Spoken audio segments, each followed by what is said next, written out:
36e numéro d'Afrique Sport. Bonsoir à vous fidèles téléspectateurs de Télésud. En Afrique, au-delà des frontières africaines, Coupe Davis paraît gagnée pour la République démocratique du Congo. Wolves Diabird envisage-t-elle une pause pour donner naissance? La tenniswoman s'exprime à propos. Afrobasket 2023, l'internationale sénégalaise Yacine Diop se prononce sur sa sélection après 2 ans sur la touche. Athlétisme, Marie-Josée Talou signe le chrono le plus rapide de l'année. Championnat d'Afrique de boxe reporté une fois de plus. Quelles sont les raisons? 5e journée de qualification à la Coupe d'Afrique des Nations en 2023. Que retenir? CAN 2023, la Côte d'Ivoire peaufine les derniers détails. On en parle et c'est tout de suite.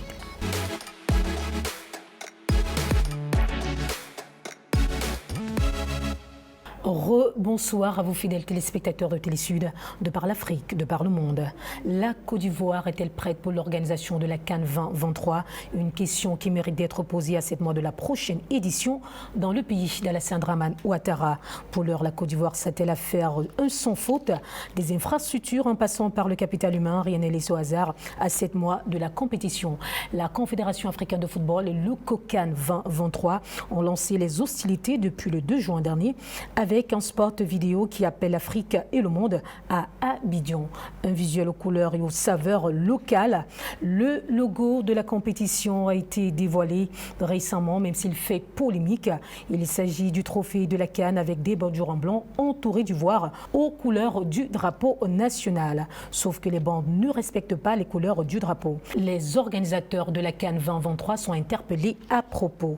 Tout à côté, le vaste programme de recrutement des volontaires a été lancé et les jeunes se bousculent pour être de la fête. La billetterie électronique a été expérimentée, un succès malgré quelques ajustements à faire. Toutes les infrastructures sportives, sécuritaires et routières sont présentes sur les sites indiqués. Un accent particulier a donc été mis sur les stades pour réussir une CAN. On le sait, cela suppose d'avoir des infrastructures de rêve, des infrastructures de qualité. À ce niveau, les autorités ivoiriennes ont pris le taureau par les cornes.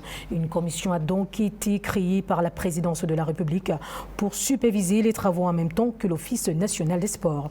À ce titre, le ministre des Sports, Dano Poulon, a donc effectué une descente pour s'imprégner de l'avancée de la situation de San Pedro, où la Confédération africaine de football avait demandé des réglages immédiats.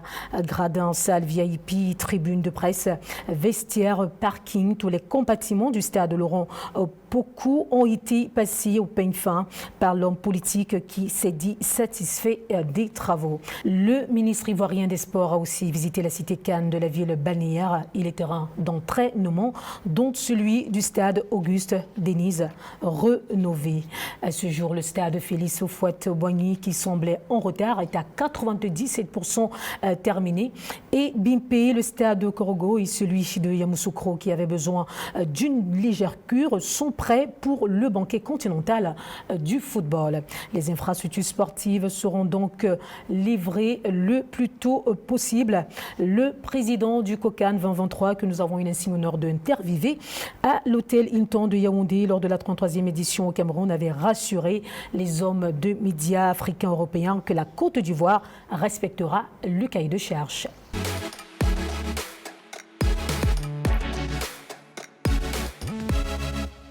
Qualification CAN 2023, que retenir?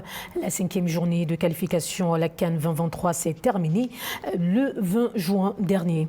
Le Cameroun en danger, la victoire du Burundi sur la Namibie permet aux Burundais de revenir à la hauteur du Cameroun, 4 points, alors que la Namibie est en tête avec 5 points. Lors de la 6e journée prévue au mois de septembre, le Cameroun et le Burundi vont s'affronter pour décrocher le ticket de la CAN 2023. Attention au scénario d'un match nul. Les 3 équipes de cette poule seront à égalité. Dans le groupe I, tout est sens dessous. Les cartes sont redistribuées. La Mauritanie occupe la tête avec 8 points, suivi de la République démocratique du Congo avec 7 points. Le Gabon est 3e avec 7 unités, alors que le Soudan ferme la marche avec 6 longueurs. Lors de la 6e et dernière journée, les chocs Mauritanien-Gabon, RDC-Soudan seront 2 sacrées confrontations.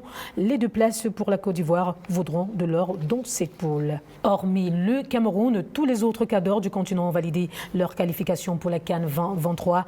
Une situation que vit très mal Samuel Eto'o, le président de la Fédération camerounaise de football. Si le Sénégal, l'Algérie ou le Maroc avaient déjà rassuré l'essentiel en mars dernier, l'Égypte, le Nigeria, le Mali, la Zambie ou encore la Guinée et la Guinée-Bissau ont rejoint le continent. Le Ghana n'a pas rassuré sa place pour la CAN 2023. Les Black Stars ont fait match nul face à Madagascar. Quelques temps forts de cette rencontre. It's a good first touch and Roman Metanir. If there was contact, it looked to be outside the area. Finals, as well as at the 2022 World Cup. This is Pencil here. This is not a bad corner in either. Danger here for Ghana. And it's headed behind for another corner.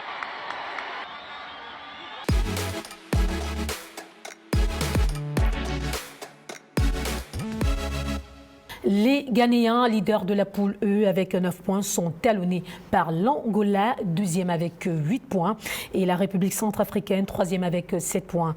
La RCA sera donc d'ailleurs l'adversaire du Ghana lors de la 6e et dernière journée. Une défaite du Ghana pourrait être synonyme d'élimination. Toujours dans le cadre de la 5e journée, le pays hôte de la CAN 2023, la Côte d'Ivoire a subi une sacrée correction en Zambie dans le groupe H avec une défaite de 3-0. Revivons quelques temps forts de cette rencontre qui n'ont pas du tout satisfait les supporters ivoiriens. That was Banda working really well with Daka, and then finally the shot comes in from Kings Kamwa. Look at that, comes off the post and back into the path of Kangwa. An easy finish for him. 3rd goal in the 55th minute. And it's all done and dusted. Unmarked in the middle. And a 3rd goal and qualification for Zambia for next year's Total Energies Africa Cup of Nations, Côte d'Ivoire 2023. The final score 3-0 for Zambia, who beat the hosts.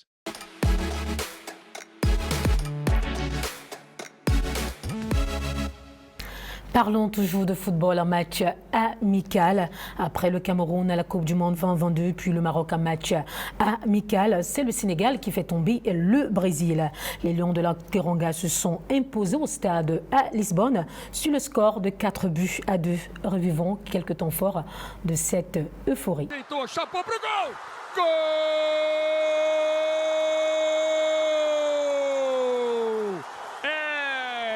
Sénégal, Sadio Mané, na bola chapada na categoria. A curva tirou a bola do Ederson. Tá com a bola Koulibaly. E a festa é senegalesa. Kalidou Koulibaly, 32 anos, zagueiro do Chelsea, não. Vamos ver quem bate. É o Mané. Mané, vem para a cobrança, bateu o pênalti. Gol!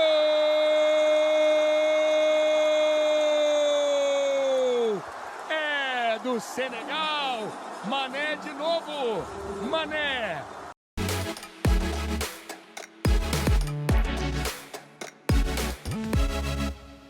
Once Diabet envisage-t-elle une pause pour donner naissance? La tenniswoman s'est prononcée à propos, plus que jamais engagée dans les différentes compétitions, alors que plusieurs sportives observent une pause pour donner naissance. Once Diabet n'envisage pas pour l'instant une pause de maternité. La numéro 6 mondiale et son mari Karim Kamoun préfèrent attendre encore.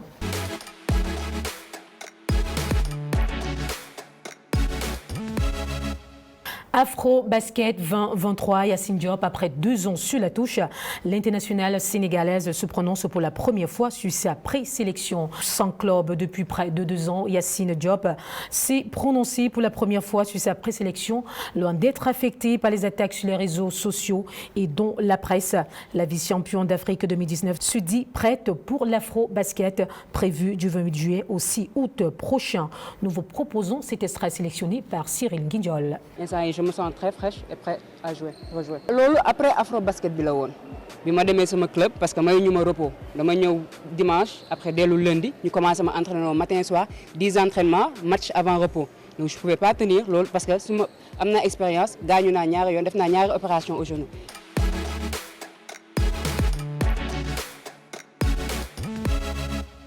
En athlétisme, Marie-Josée Tallou signe le chrono le plus rapide de l'année. Vainqueur du 100 mètres au meeting d'Oslo, 5e étape de la Ligue des Diamants, Marie-Josée Tallou a signé le chrono le plus rapide de l'année. 10 secondes 75 tiers, l'Ivoirienne détient désormais les 3 meilleures performances africaines de l'histoire au 100 mètres. Avec le concours de la réalisation, revivons cette meilleure performance. Tallou as ever gets out quick, so does Svoboda. Asher Smith is right up there. Down needs to go just left a little bit, so did Sharika Jackson. Tallou leading this one. I don't think they're going to catch her. She goes away, and Strawn takes second. 10.75. I said she continues to get quick. That is incredible. I'm just waiting to see if it goes down to 10.74. We think it's staying at 10.75. A new meeting record, quickest in the world this year. And Tallou has beaten Jackson.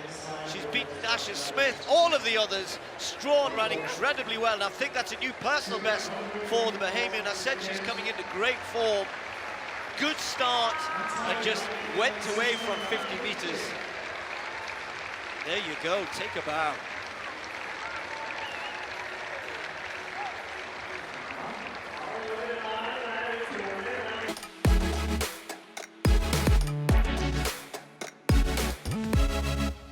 Championnat d'Afrique de boxe reporté une fois de plus. Quelles sont les raisons? Initialement prévu du 13 au 25 juin 2023, puis décalé du 21 juin au 3 juillet de la même année à Yaoundé au Cameroun, le championnat d'Afrique connaît un nouveau report. Il s'agit du 25 juillet au 6 août prochain. La nouvelle date a été fixée lors d'une réunion virtuelle du conseil d'administration de la Confédération africaine de boxe le 14 juin dernier. Comment comprendre les raisons d'un second report? Selon certaines sources, ce nouveau report serait principalement dû à la guerre de leadership qui paralyse la Fédération camerounaise de boxe depuis plusieurs mois. L'instance dirigée par Bernard Mendouga, par ailleurs président de la Confédération africaine, n'a pas encore tenu son élection en vue de former son nouveau bureau exécutif. En l'absence d'un tel organe, le gouvernement camerounais ne pourra débloquer les financements nécessaires à l'organisation du championnat d'Afrique de boxe.